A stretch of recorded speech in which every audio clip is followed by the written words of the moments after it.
Độ vào đấy, đồ đấy.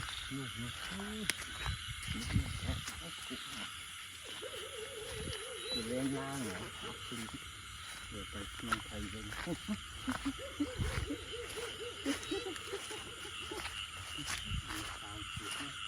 Mất thôi.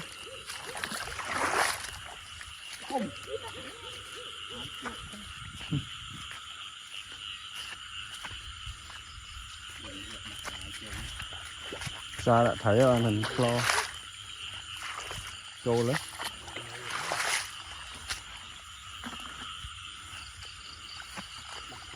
Ừ. Thôm mà.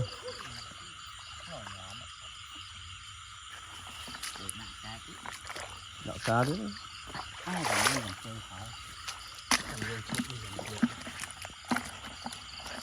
Vô nhau mà này. Rồi chuột nó mua làm phân lắm. Đi. Cài sẽ giàu chứ hả?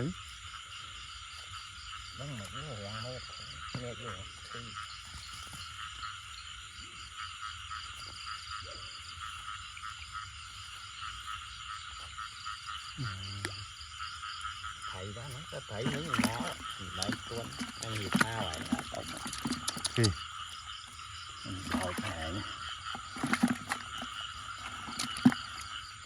Rồi thầy tè mười bầy đỏ mua